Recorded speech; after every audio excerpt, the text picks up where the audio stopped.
This is another Poet Award General Report. And here's your General, Joshua David Ling. Good luck. What's good, everybody?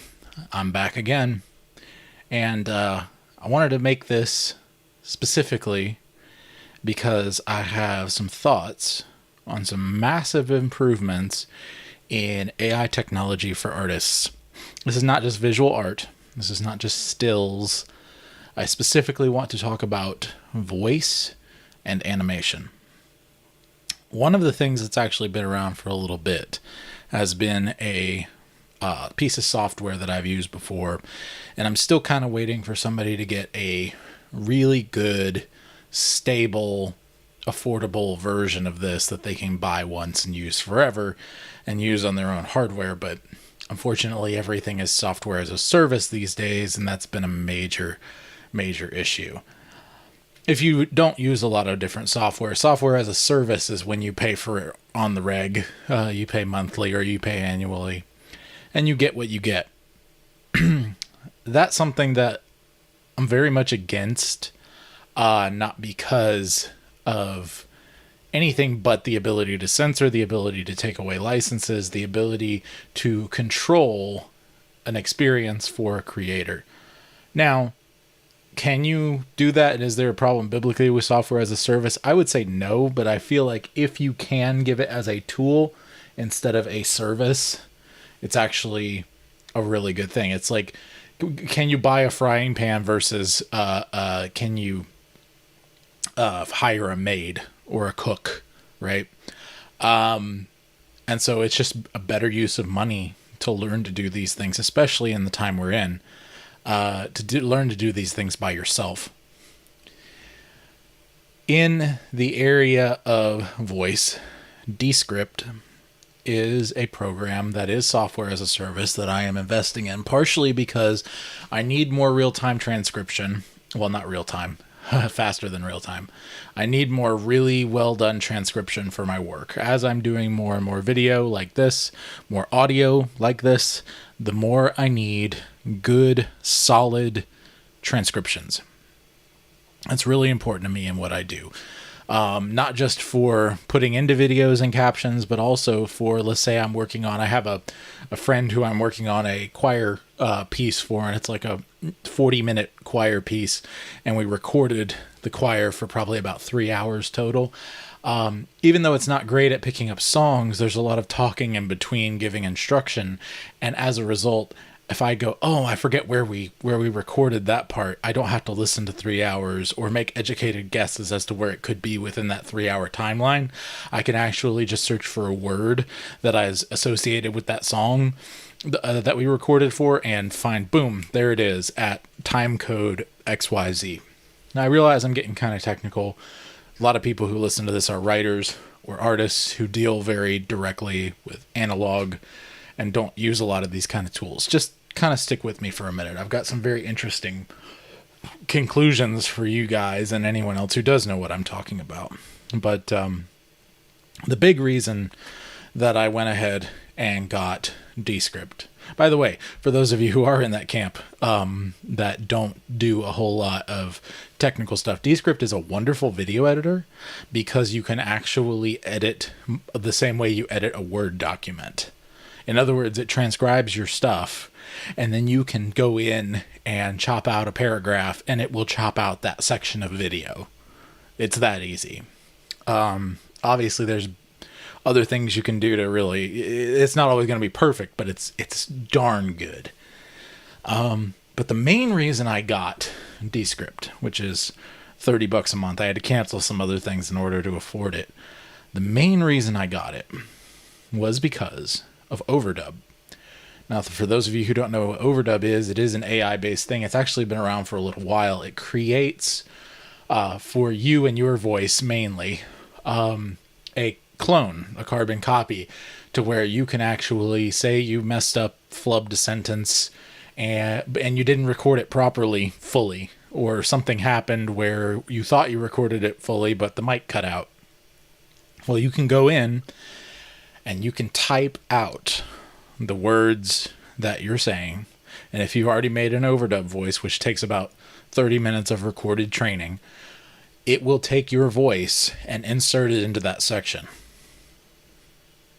And it does it amazingly well. You cannot tell, unless you're really listening really, really close, that it is anything but the normal human voice you've been hearing the whole time. The other thing beyond that is you can write an article in your voice and export it as an MP3 or as a video, which is just crazy. Now, of course, you don't want to do something too long because it's going to sound a little bit more monotone. They actually do a pretty good job at inflection, but it's not going to sound as upfront and clear and clean as it normally would. And this is something I'm working on. I haven't fully trained my voice yet, but it's something that I'm working on getting into. I'm also looking to get into more audiobook reading. I've done one. Actually, I've done two, but one is not complete. For Ian Wilson, his Emrys series, and I have a good job doing that. Also, it has unlimited overdub voices, so I can actually do character voices. As long as it's coming from my mouth, there's no legal issues. But I can do my own character impressions and voices and that sort of a thing, and have those as overdubs. And so, when the time comes to edit an audiobook, sure, I can read the whole thing through, or I can read parts of it through, or if it's a nonfiction book, I might even spot record my own voice instead of spot editing with overdub. And so this is opening whole new doors, and I'm actually going to be going into doing more audiobooks. Main reason, because my family needs more money, and I don't have a lot of time given the things that I'm already doing, and the things that are actually really good jobs for me and for our family, but just aren't quite cutting it yet. So I'm going to be going into that. Now I want to talk about one other thing. So we talked about voice, we talked about audio, and the things that AI has done for that. And yeah, there's a million side things.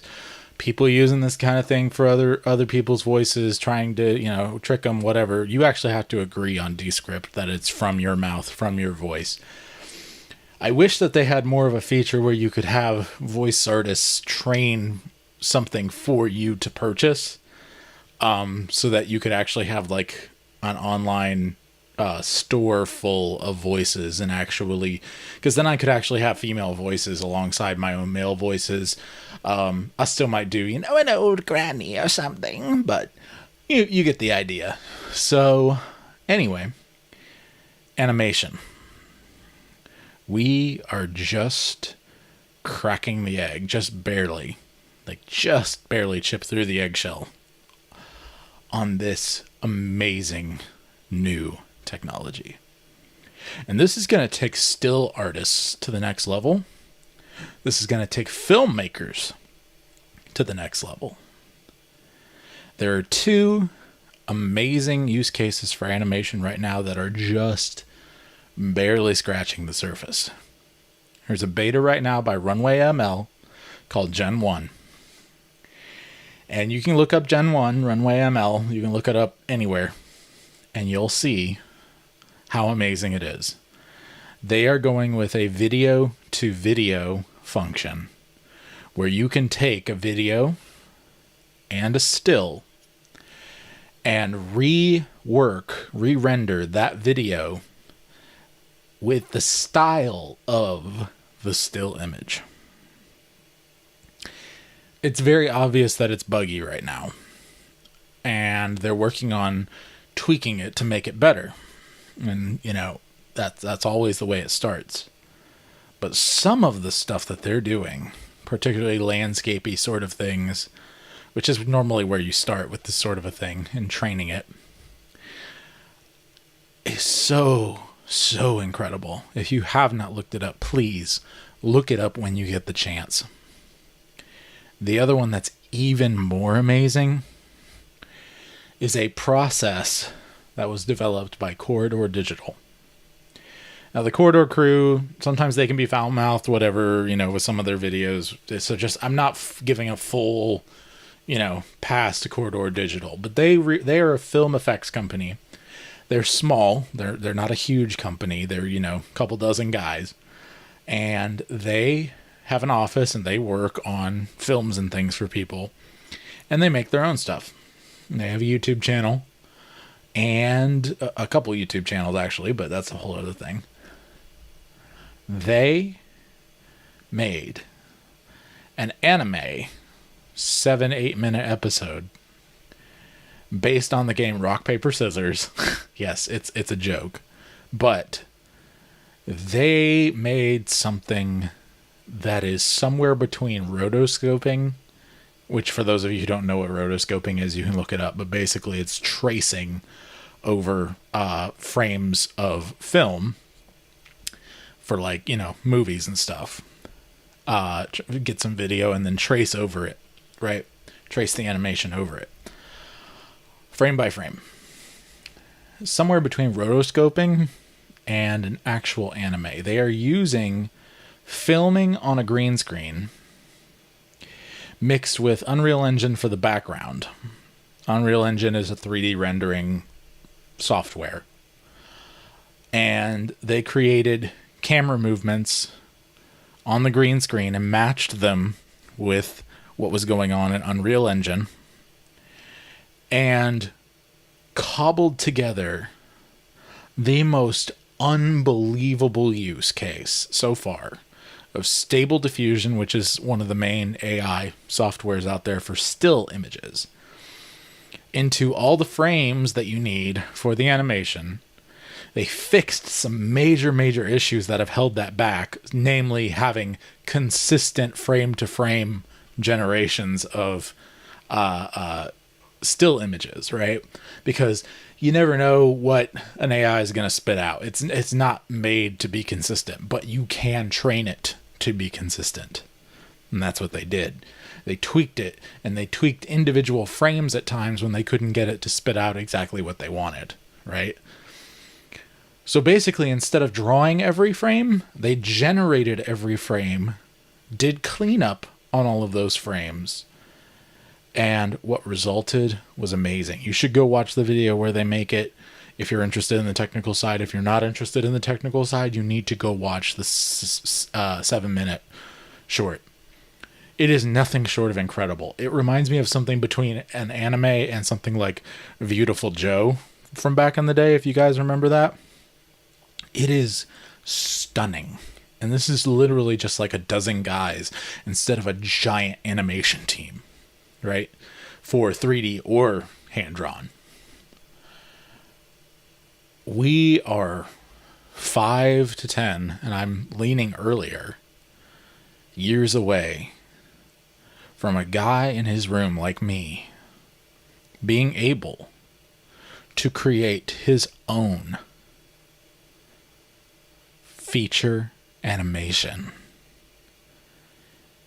in 2 or 3 years time versus the 40, I forget how many it was, but the crazy amount that it took for The Thief and the Cobbler. Look up that film if you haven't seen it or know of it.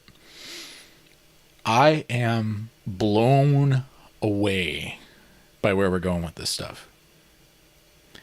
And there's a lot of bad people using it for bad purposes, as far as not just animation. I'm just saying AI stuff in general. There's a lot of people using it for good things. And there's a lot of legal battles considering the ethics issues surrounding this level of imagination being unleashed on the world. And I am praying that Christians grab this tech by the jugular and hold it down and conform it to the image of God and tame this incredible Mustang of a thing. I don't have a whole lot of hope in that, but I'm also hoping on the other end of the spectrum, the artistic end of this sort of thing is not going to be censored or held down nearly as hard by the enemy.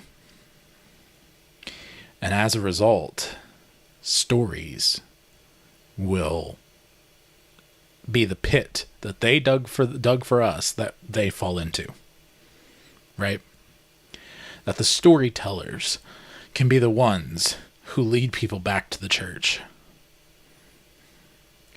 This podcast is called Poets at War for a reason. And poets, artists, singers, writers, whatever you are, the tools are changing in ways that we have not seen since the advent of the internet. Grab a hold of these tools and pull them under the crown rights of King Jesus and say, "These are yours, Lord." Hold the makers of this software accountable. Heck, if you're a coder, you're an artist too. Get out there, figure this stuff out, and make something even better than what's being made right now. Take it to the stratosphere. The ability to supplement imagination is something that man has searched for centuries. Let's use it rightly. Let's win this war. This has been Poets at War. I'm your General Joshua David Ling. Remember, be your family's bard. Do not turn to the right or to the left, and the Lord will be with you wherever you go. We'll see you next time in the trenches on Poets at War.